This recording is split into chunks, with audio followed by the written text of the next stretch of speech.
네, 앞 동영상에서 여기 잠깐 끊었다 가도록 했잖아요. 다시 보도록 하겠습니다. 저희 지금 2주차 2강의 두 번째 동영상입니다. 생각해보기 세 번째 천장 높이에 대해서 이야기하고 있었고요. 저희가 천장고에 대해서는 앞 동영상에서 설명이 됐고요. 그래서 천장고하고 층고의 차이에 대해서 이야기를 했었습니다.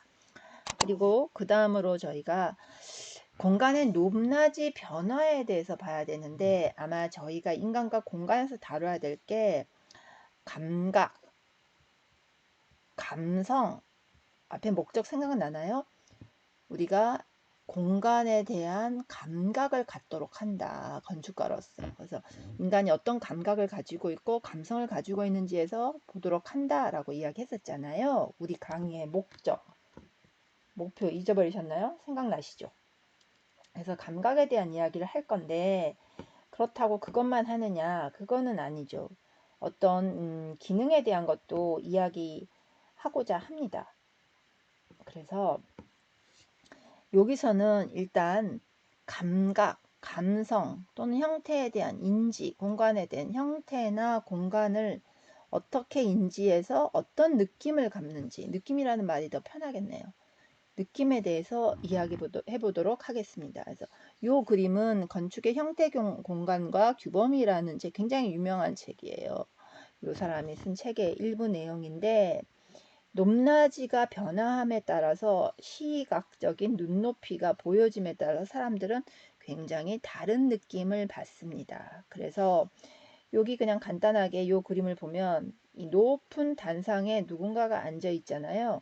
이 사람은 굉장히 신성시대고 높은 사람, 상층에 있는 높은 사람이 됩니다. 사람들이 이렇게 우러러보게 되죠. 그래서 과거의 신전 또는 궁궐, 이런 권위적인 뭔가를 나타내려고 할 때는 이 높은 자리를 차지하고 있죠. 그런데 만약에 이 단이 조금 낮아졌어요. 그래도 사람들이 서 있는 것보다는 조금 높죠. 이럴 때 여기에 있는 사람과 여기에 있는 사람은 약간의 차이가 있죠. 그래서 무대에서 공연을 하는 사람들 또는 요새는 그렇지 않지만 초등학교 선생님들 교단 위에서 이야기했죠. 이때는 약간의 시각적인 소통은 되지만 공간적인 분리가 되어 있는 거고요. 이렇게 아예 눈높이보다 훨씬 높아지면 여기는 사실은 올라갈 수 있어요. 시각적으로도 어느 정도 연결이 되고 실제로 접근하는 것도 연결이 되지만 요 두 번째 같은 경우에는 시각적으로 보이는 것도 이 사람의 하단을 보게 되고 접근성도 떨어지게 되죠. 그래서 이런 느낌이 높낮이에 따라서 굉장히 다릅니다. 이거는 기준면에 비해서 올라간 것도 그렇고요. 반대로 이쪽은 내려앉은 면인데 조금만 내려앉아서 걸터 앉을 수 있다. 이거는 같은 영역에 시야의 높낮이의 차이는 있지만 접근은 되는 구조고요. 두 번째는 밑으로 내려가면은 조금 더 폐쇄적인 공간이 되죠. 더 밑으로 올 때는 완전히 폐쇄되는 공간이 되고, 이게 계단에 의해서 실제로 접근하거나 시야가 통하거나 이러는 거하고 단절이 되는 거는 완전히 다릅니다. 이거는 정말 또 다른 이야기가 되는 거죠. 그래서 이제 건축을 시작하는 여러분들은 이렇게 공간의 형태에서 만들어진 게 비어있는 게 공간이죠. 이 공간이 어떻게 바뀌느냐에 따라서 요 안에 있는 또는 밖에 있는 우리 인간들이 어떻게 느끼는지에 대해서 조금 예민하게 볼 필요가 있습니다. 그런 걸 설명해 드리고 싶었고요. 그 다음에 저희가 아까 9가지였죠. 9가지 중에 이제 네 번째 보는 거네요. 부엌하고 상판에 대한 이야기를 합니다. 여기 잠깐 제가 캡처하는 거에 보면은 요 나무 상판을 만지면서 이 무능 건축가가 와, 나무 촉감도 너무 좋다. 그러면서 이게 나무 상판인데 이런 게 드물거든요. 이 이야기를 합니다. 여기서 제가 여러분하고 같이 생각해 보고 싶은 거는 우리 인간과 공간에서는 요 두 가지를 계속 다룰 거예요. 공간 감각의 어떤 느낌에 대해서 감성, 공간에 대한 감각 이런 이야기를 할 거고, 또 다른 면에서는 우리가 전문가이기 때문에 그거의 기능을 알아야 됩니다. 공간에 대한 감각이 남보다 제가 요리사, 미각 이야기했잖아요. 음악가는 음에 대해서 민감하고 거기에 대해 예민한 감각을 가지고 있고, 요리사는 맛에 대해서 그렇고, 저희는 건축가이기 때문에 공간에 대해서 좀 예민한 감각과 감성을 가지고 있어야 됨과 동시에 그거의 기능적인 면도 알고 있어야 됩니다. 이게 전문가예요. 그래서 여기를 보면서 어떤 생각을 했으면 좋겠냐면, 나무의 촉감에 대해서 여러분 한번 생각해 보십시오. 그리고 나무의 촉감을 느끼는 거는 인간의 5대 감각. 혹시 5대 감각이 뭔지 아세요? 자, 미, 초, 후, 청, 시. 미각, 맛에 대한 거죠.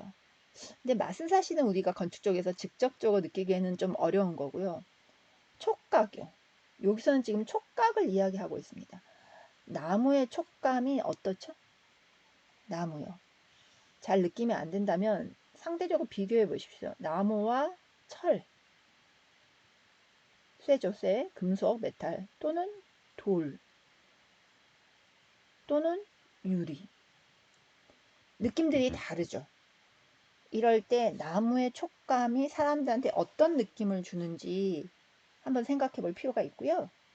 그 다음에 나무의 특성입니다.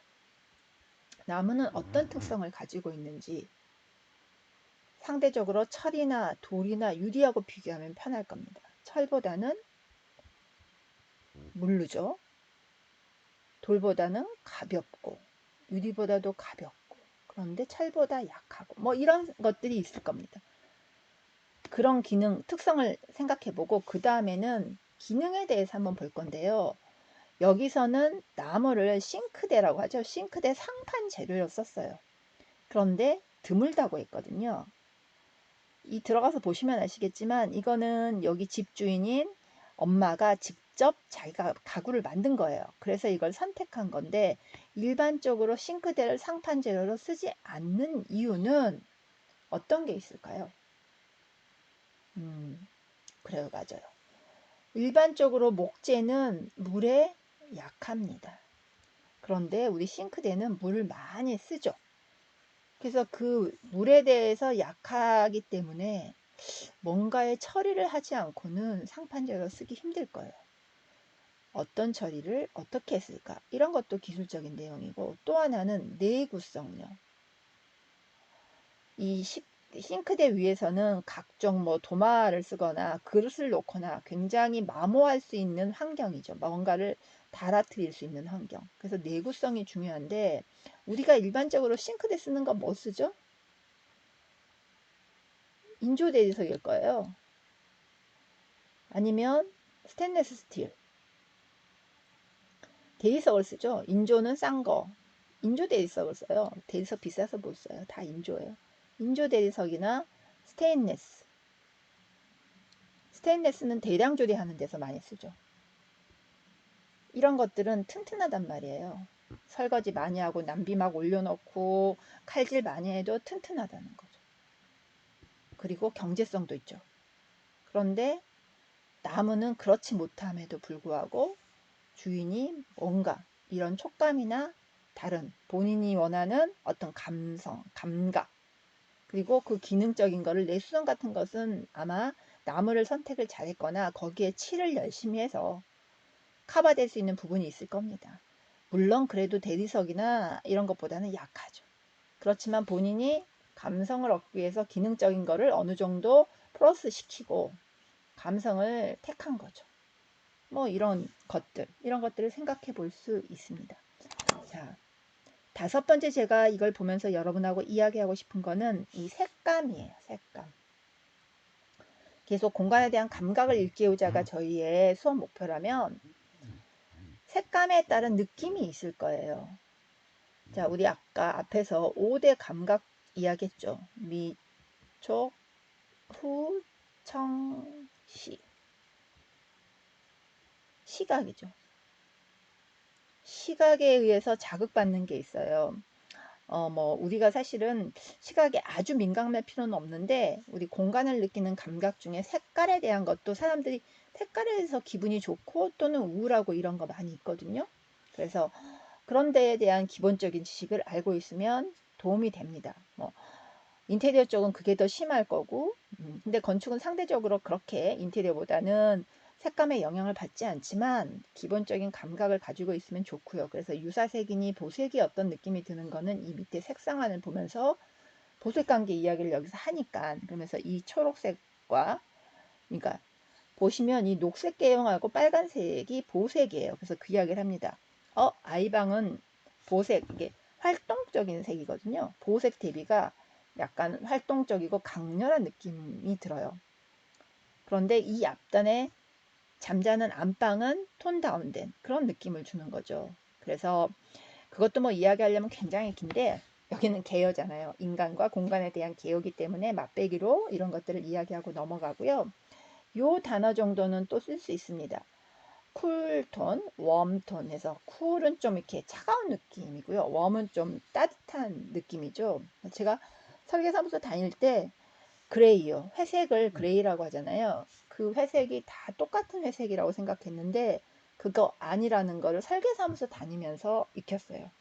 쿨 그레이와 웜 그레이가 있어서 그때 당시에는 저희 포토샵 이런 게 없었던 시절이어서 흑백의 색연필만 이 11가지, 10가지, 10가지가 있었어요. 그거 굉장히 비쌌고 물 건너 와야 됐어요. 그래서 쿨 그레이를 가지고 스케치를 할 때, 웜 그레이를 가지고 스케치를 할 때 느낌이 다 달랐었거든요. 그래서 쿨톤과 웜톤 정도가 있다를 색감에서 좀 알아주셨으면 좋겠고, 그래서 요 뒤에 보면 요 제가 하지 않았기 때문에 다 이렇게 링크 주소를 걸어놨어요.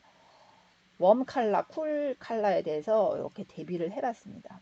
이거는 그냥 좀 알고 계셨으면 좋겠고, 또 하나 건축에서의 색상은 일반적인 다른 분야, 인테리어 분야하고도 또 다르고요. 뭐 순수 미술한 쪽하고는 너무너무나 차이가 납니다.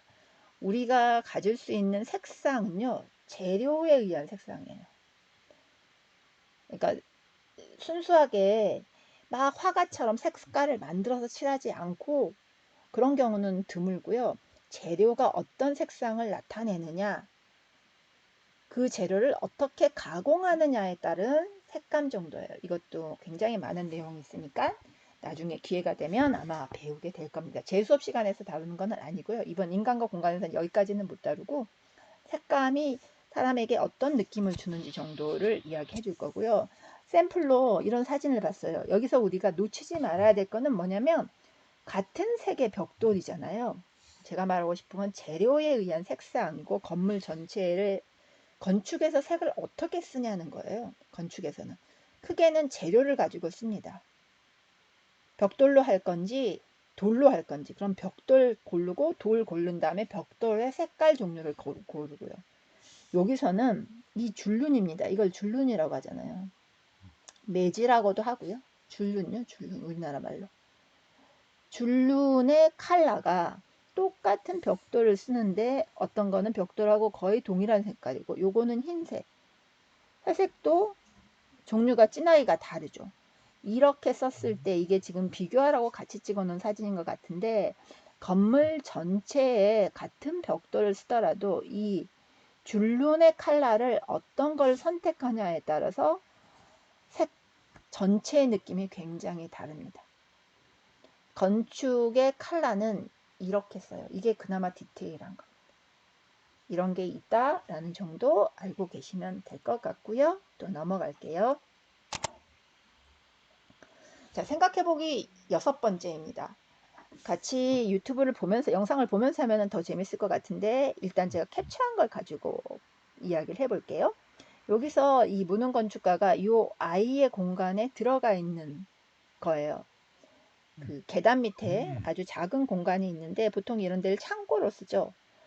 그런데 이 공간을 아이가 자기의 어떤 아지트처럼 쓰고 있는데 여기에 이 건축가가 같이 들어가 있어요. 그러면서 이런 말을 하죠. 이거 너무 좋은데 아이들의 여기서 자막은 크기라고 나왔지만 이 단어를 실제로는 스케일이라는 용어를 씁니다. 건축가들이 스케일이라는 용어를 굉장히 많이 써요. 아이들의 스케일은 어른이랑 다르잖아요. 그래서 여기는 이제 영어를 그냥 한글로 자막 처리를 해버렸는데 단순히 우리가 말하는 크기보다는 조금 심오한 의미를 가지고 건축가들이 씁니다. 스케일이라는 거는. 스케일은 좀 중요한 내용이기 때문에 저희 수업 시간에 한 주 분량을 아마 거의 스케일에 대해서 이야기를 할 겁니다. 여기서는 이런 단어가 나왔다, 이럴 때 쓴다 정도로 알고 계시고, 뭐 다 언제쯤 6주차인지 5주차인지 그때 스케일에 대해서 전반적으로 다뤄보도록 하겠습니다. 또 하나는 느낌요. 계속 저희가 공간에 대한 감각, 느낌, 감성 이야기를 하잖아요. 이런 작은 공간에 들어갔을 때는 어떤 느낌일까? 요거에 대한 이야기를 잠깐 합니다. 근데 여러분도 한번 생각을 해보셨으면 좋겠어요. 작은 공간과 큰 공간에서 어떤 느낌인지. 아까 앞에서 그 공간의 천장의 높이에 대해서 이야기를 했잖아요. 천장의 높이는 2차원에서 높고 낮고지만, 자, 천장의 높이가 2차원에서는 사람이 이렇게 있으면 여긴 높다, 여긴 낮다지만, 이게 3차원으로 되게 되면 차원이 하나 높아지면서 공간의 사이즈가 엄청 커집니다. 높낮이의 문제가 이렇게 입체로 가게 되면 엄청 커지게 달라지는 거죠. 차원 하나가 더. 예를 들어서 이거는 4m 공간이었어요. 얘는 2m 공간이었어요. 근데 이게 높아지면 이 폭도 느낌이 3배로 넓어지는 것 같은, 그러니까 부피잖아요. 3승이잖아. 그런 느낌을 받습니다. 그래서 작은 공간에 들어갔을 때 느낌과 큰 공간에 들어갔을 때 느낌이 어떤지, 이런 것들을 여러분이 조금 느껴봤으면 좋겠어요. 예민하게. 자, 지금 이 중간중간에 봤던 거를 쭉 해서 저희 9개 중에 7번째는 천창에 대한 겁니다. 천창이 뭐죠? 천창. 이렇게 하늘을 볼 수 있는 창. 그러면서 이 동영상에서 그런 게 나오죠. 뭐 로망이죠. 전원생활의 로망이죠. 천창하는 거. 우리가 천창을 왜 쉽게 보지 못할까요? 주택에서는 특히 못 보죠. 그 이유는 첫째, 그냥 우리 아파트에서 사니까. 아파트에는 위를 뚫으면 안 되죠. 위는 다 남의 집이니까. 그럼 단독주택에서는 천창을 내고 싶어 하죠. 그런데 천창이 그렇게 많으면 막 모든 사람들이 나 천창 갖고 싶어요, 이게 로망이에요, 이런 말을 쓰지 않을 거예요. 어려움이 있죠. 일단은 우리 감성을 생각해 봅시다. 천창의 느낌은 어떨지. 어떨까요?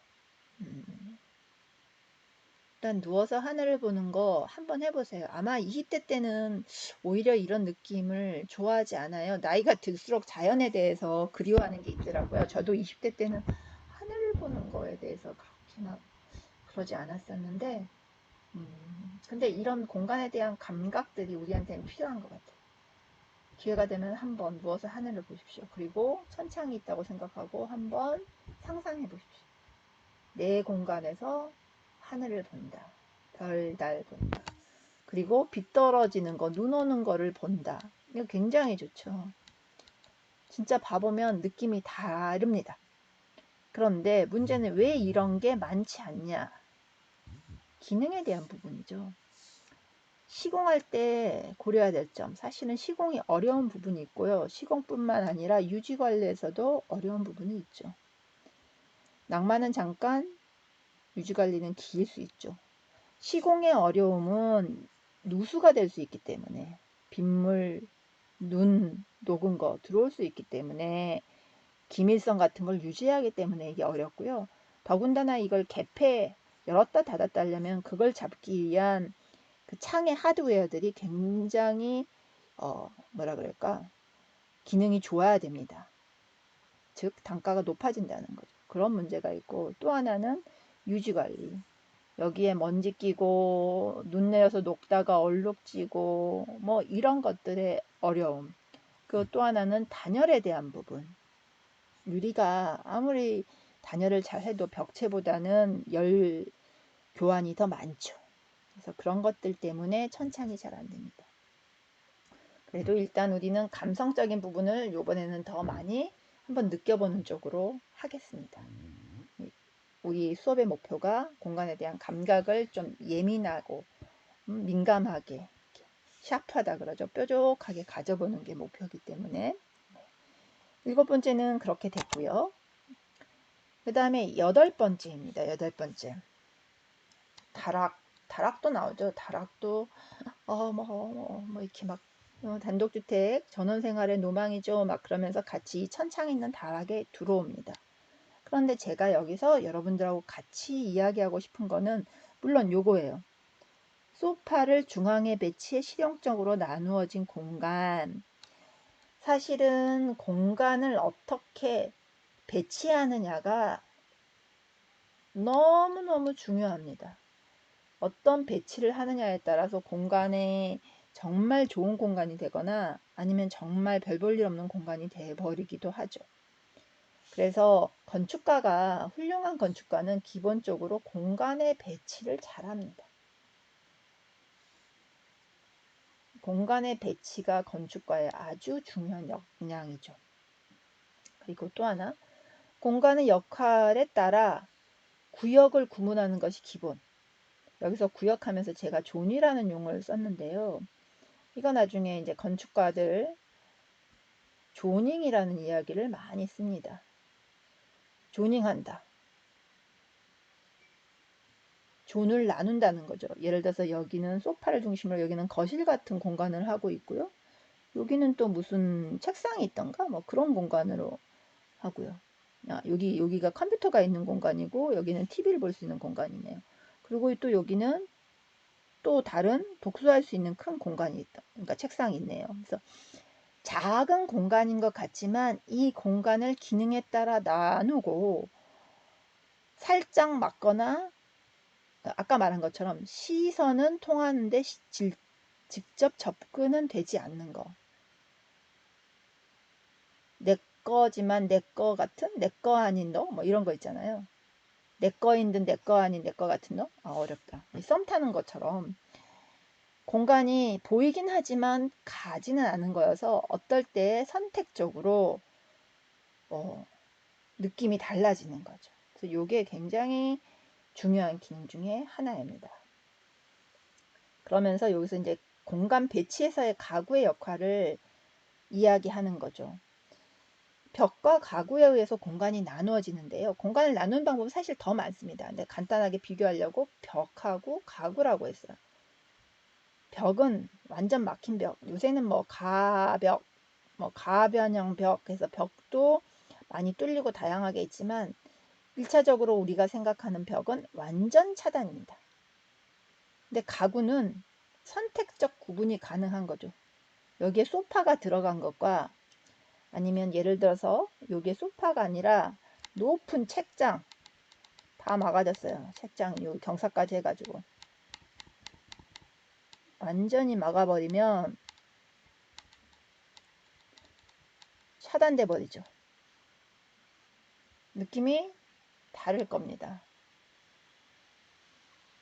완전히 다른 느낌으로 차단을 시켜버리면은 전혀 다른 느낌이 되는 거죠.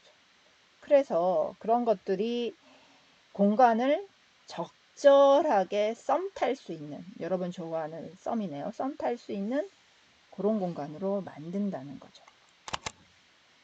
자, 그래서 이거는 이제 또 어디 르꼬불제에 우리 휴먼 스케일에서 한번 나올 건데요. 이게 뭐냐면 43cm, 70cm, 86cm 뭐 이렇게 센치마다 이렇게 비례를 가지고 16, 27, 16, 27 올라갈 때마다 사람이 느끼는 그리고 행동할 수 있는 높낮이에요.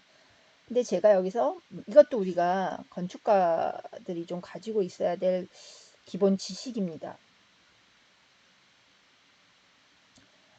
요거 뭔지 알죠? 건널목에는 몰라도 여기 살짝 더 앉을 수 있는 정도의 높이입니다. 그런데 조심하세요. 요 사이를 막는 것도 있지만 이게 완전히 높아가지고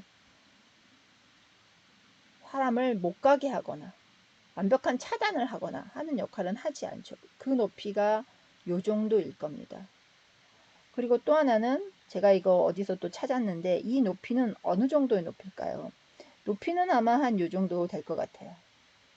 요 정도 160 정도의 높이가 되지만 중간중간에 뚫음으로써 완벽하게 차단은 하지 않고 보이는 정도의 역할을 해주는 거죠. 그래서 칸막이 같은 게 사실은 사무실 칸막이 용도가 90이냐 120이냐 이런 거에 따라서 보고 보이지 않고 이런 차이가 많이 있습니다. 자, 그래서 그걸 찾아보려고 했더니 제 데이터가 아니니까 이야기해 드릴게요. 퍼시스라는 가구 회사에서 이 칸막이 부분에 대한 자료를 이렇게 그래픽으로 그려놨더라고요. 그래서 제가 그걸 이용하도록 하겠습니다. 일단 바닥만 있고 칸막이가 없을 때는 개방감이 높죠. 90cm 정도의 사무소에 칸막이가 있으면 이렇게 앉아 있을 때 고개를 쳐들면 다 시선이 보일 정도. 아마 수그리고 뭘 쓰면은 머리가 보일 정도일 겁니다. 근데 1200이라는 높이는 앉아서 일할 때는 머리가 안 보이는데 쓰면 다른 사람이 뭐 하는지 보이는 정도. 1500은 앉아있을 때도 사람 머리가 안 보이죠. 내가 뭔가를 보려면 훨씬 적극적으로 일어나야 되는 높이. 그래서 각각의 사무실에 이 칸막이 높이에 따라서 내가 외부와 커뮤니케이션을 어느 정도 적극적으로 하겠다, 하지 않겠다가 나타납니다. 보통 우리가 칸막이가 900, 1200, 1500 정도를 하죠. 여러분들이 어디 사무소 같은데 딱 모르는데 공공시설, 뭐 과사무실 같은데 방문을 하게 되면 900이면은 사람이 있는지 없는지 바로 인지가 됩니다. 근데 1200 정도 되면 문 열고 조금 이렇게 다가와서 이렇게 고개를 좀 내밀고 봐야 이 사람이 있는지 없는지 좀 가까이 온 다음에 알아요. 그래서 훨씬 대면 서비스 같은 거를 많이 하는 데는 이걸 낮추고요. 상대적으로 덜 하고 싶은 데는 이걸 높입니다. 그 정도로 알고 계시면 될 것 같고요. 이제 마지막입니다. 이 첫 번째 이야기의 마지막, 생각해보기 엄마의 자세. 동영상 처음에 이게 나와요. 건축을 알지 못하는 엄마가 독학으로 그린 50여 개의 도면. 그러니까 첫 시간이고 여러분이 계속 강조하듯이 건축과로 들어온 지 1학년 건축 전문직으로 입문하는 단계잖아요. 태도나 자세가 엄청 중요하다고 봐요, 저는. 그래서 프로가 아닌 사람이 자기 집을 짓기 위해서 50여 개의 도면을 그립니다. 그런데 건축가들은 사실은 내가 전문가이다고 생각하고 쉽게 50개 안 그릴 수 있거든요. 50개 안 그리기 때문에 건축주들보다 못할 수 있어요. 그래서 여러분은 특히 1학년이니까 아이디어 많이 내고 많이 그려보고 도면화 시켜야지 이게 전문가가 됩니다. 중요해요. 그리고 또 하나는 계속 감성을 이야기하고 있지만 집에 대한 우리의 생각이요. 지금 사실은 집은 건축물 중에 가장 친근하고 우리가 가깝게 느끼는 거기 때문에 제가 지금 집 이야기를 하는 거고요. 모든 건축물에 대해서 집은 우리다. 이게 건축가 쓴 자세라고 제가 말을 하고 있지만 집 안에 사는 사람들에 대해서 그 사람들이 어떻게 느끼고 어떤 기능을 수행해줘야 편리하고 행복하고 좋은 집, 행복한 집이 되는지에 대해서 꼭 생각하고 이 건축학도로서 그리고 건축인으로서 살아갔으면 하는 생각입니다. 그래서 첫 번째 이야기를 요 내용으로 정했고요. 자, 여기서 마무리하고 그 다음 동영상에서 다시 보도록 하겠습니다. 수고하셨습니다.